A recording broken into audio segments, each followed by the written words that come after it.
फिलहाल उमर अब्दुल्ला अपने कैबिनेट का विस्तार नहीं कर रहे। ये बात उन्होंने खुद कही और साफ कर दिया कि फिलहाल जम्मू कश्मीर में मुख्यमंत्री समेत 6 ही मंत्री रहेंगे।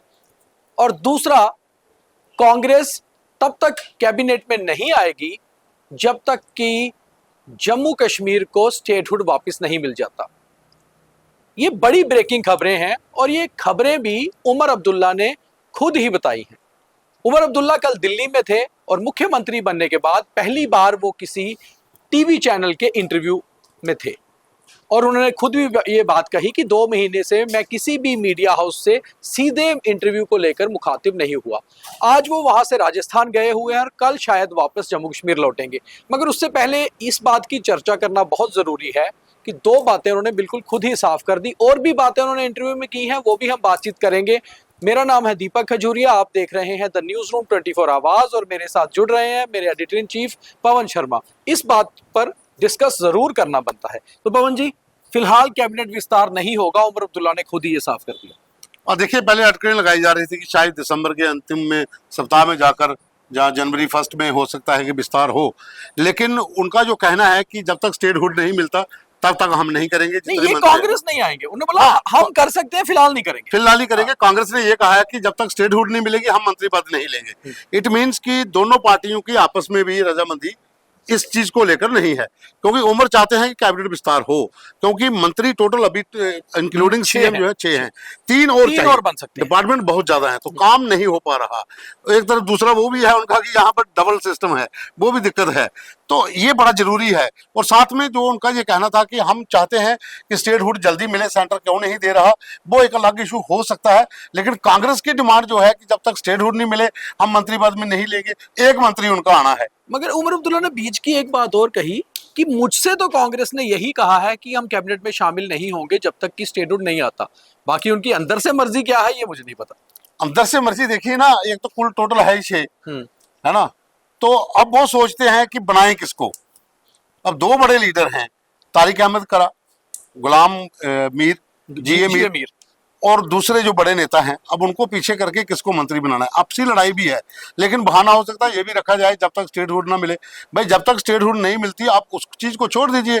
जब बीजेपी ने कहा देनी हमने है तो हम जब चाहेंगे तब देंगे। अब तब तक कैबिनेट विस्तार तो करिए, लेकिन कहीं ना कहीं आपसी भी दोनों की पार्टियों की आपसी रजामंदी भी इस चीज को लेकर मुझे लगता नहीं है। और एक और बात बहुत बड़ी निकलकर सामने आ रही है पवन जी, जो अटकलों का बाजार गर्म था कि उमर अब्दुल्ला 3 और मंत्री बनाने की बात तो कर रहे हैं, मगर पार्टी में बहुत सीनियर नेता हैं, बहुत सीनियर विधायक हैं और उमर अब्दुल्ला के लिए ये भी दिक्कत है कि किसको कैबिनेट में लाएं किसको नहीं। तो शायद इस बात पर भी नेशनल कॉन्फ्रेंस ने विचार किया हो कि फिलहाल जैसे चल रहा है चलने दीजिए।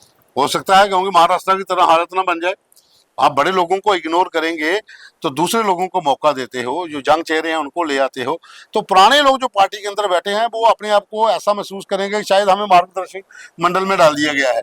तो वो रिफ्ट का भी खतरा बन जाता है, क्योंकि इस समय इंडिया में कुछ भी हो सकता है पॉलिटिकल पार्टियों में। महाराष्ट्र का तो आपने देखा ही था, एकनाथ शिंदे वाला, तो इनको भी ये डर अंदर अंदर से सता रहा है। दूसरा, उमर अब्दुल्ला ने एक बहुत इंपॉर्टेंट बात यह भी कही है कि फिलहाल नेशनल कॉन्फ्रेंस तो इंडिया ब्लॉक का हिस्सा है, जो ऑपोजिशन इस समय इंडिया ब्लॉक की है पूरे देश में। मगर उन्होंने ये सवाल भी उठाया कि जब भी कोई बड़ा चुनाव आता है या बड़ा मुद्दा आता है तो ही इंडिया ब्लॉक बैठक करती है, मगर मुझे लगता है कि आपस में बैठक करनी चाहिए ऑपोजिशन को। और उन्होंने एक रेफरेंस भी बीच में दी कि अगर नीतीश कुमार को पहले ही कन्वेनर बना दिया होता इंडिया ब्लॉक का तो शायद वो वापस एनडीए में नहीं जाते। तो क्या नेशनल कॉन्फ्रेंस भी कहीं ना कहीं खफा है इंडिया ब्लॉक के बीच में?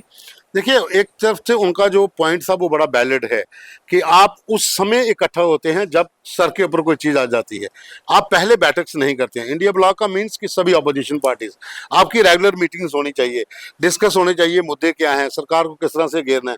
आप 6-6 महीने बाद बैठे रहते हैं, कोई आपस में तालमेल नहीं है, कोई कहीं जा रहा है कोई कहीं जा रहा है। तो अब जिस तरह से उन्होंने ये पॉइंट रखा कि अगर नीतीश को पहले कन्वीनर बना दिया जाता तो शायद नहीं जाते, लेकिन सवाल इसमें यह है कि नीतीश को लेकर पार्टियों की आपस में रजामंदी नहीं थी अपोजिशन के भीतर, तो कौन किसके साथ है कौन किसके साथ नहीं उसे लेकर भी विवाद है। क्योंकि ममता को लेकर अलग राय बन जाती है, जो साउथ की पार्टीज है उनको लेकर अलग बन जाती है, और जो नॉर्थ इंडियन की पार्टीज हैं जिस तरह बिहार की जहाँ यूपी के भीतर का जो माहौल है उसे लेकर कंफ्यूजन इंडिया ब्लॉक में खुद से है। और जम्मू कश्मीर से उमर अब्दुल्ला का ये कहना तो लगता है कि वो भी अंदर खाते से इनसे नाराज ही है। तो इंडिया ब्लॉक में कहीं ना कहीं अगर कोई दिक्कत चल रही है, ये बात कहनी तो बहुत बड़ी होगी, अभी बहुत जल्दबाजी हो सकती है, मगर एक बात है कि उमर ने एक रेफरेंस दे दी है कि ऑपोजिशन को आपस में बातचीत करते रहना चाहिए, और खास तौर पे जिस समय टेबल हो सकता है एक बड़ा bill, one nation one election, और उस समय भी ऑपोजिशन को यही नहीं पता कि मत क्या रखना है, तो इसका मतलब है कि पार्लियामेंट चलते हुए भी इंडिया ब्लॉक की बैठकें नहीं हो रही हैं। देखो ये बड़ा मुद्दा है, वन नेशन वन इलेक्शन, उसे लेकर उमर ने जम्मू में भी साफ किया था कि इसके ऊपर चर्चा होनी चाहिए। हमने अपने एमपीज को बोला है कि वो तैयारी कर लें, जैसे ही ये पार्लियामेंट में पटल पर बिल आता है उसके खिलाफ जहाँ उसके ऊपर चर्चा जो करनी है वो पूरी तैयारी के साथ की जाए।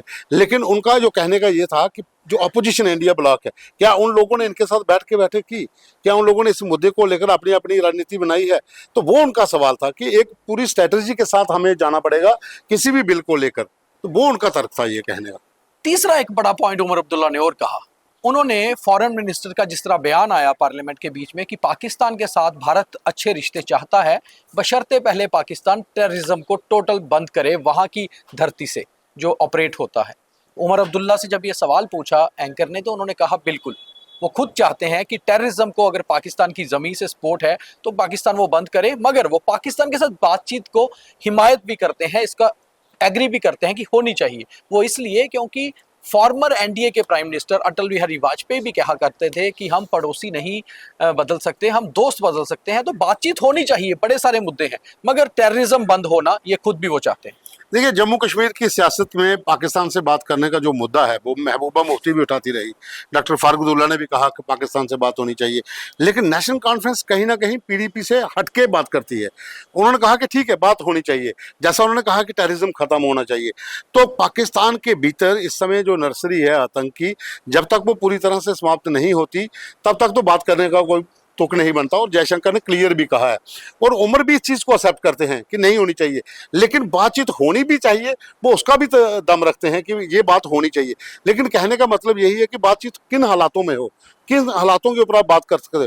जम्मू कश्मीर के भीतर शांति नहीं है, आए दिन वहां से जो इनपुट्स आती हैं, इन्फिल्ट्रेशन की कोशिशें हो रही हैं, लगातार अटैक्स हुए हैं, तो उसे लेकर भी कहीं ना कहीं भ्रम की स्थिति बनी हुई है। लेकिन मैं इस चीज से एग्री हूं, तब तक बात ना हो जब तक पूरी तरह से आतंकवाद वहां से समाप्त। और जब आतंकवाद पर उमर अब्दुल्ला से पूछा गया कि आखिर आतंकवादी गतिविधियां बढ़ी हैं, तो उन्होंने माना हाँ कुछ गतिविधियां तो बढ़ी हैं, और जब उनसे ये पूछा गया कि फिर सुरक्षा को लेकर हालात कैसे हैं, तो उन्होंने कहा कि अगर मेरे पास होता होम डिपार्टमेंट तो मैं अपने तरीके से टैकल करता, अब तो लेफ्टिनेंट गवर्नर साहब के पास है, तो उनसे पूछिए। नहीं, पहले भी तो इनके पास रहा था। अब ये बात है कि इस समय इनके पास नहीं है, ड्यूटी है, तो वो दर्द तो है ही है, लेकिन एक समय था जब आपके बाप के पास भी था, आपके पास भी था, महबूबा जब चीफ मिनिस्टर थी उनके पास भी था, तो उस समय भी टेररिस्ट एक्टिविटी बहुत ज्यादा, जब उमर चीफ सीएम थे तभी तो बहुत ज्यादा अटैक हुए थे, उस समय कौन सा कंट्रोल हुआ था।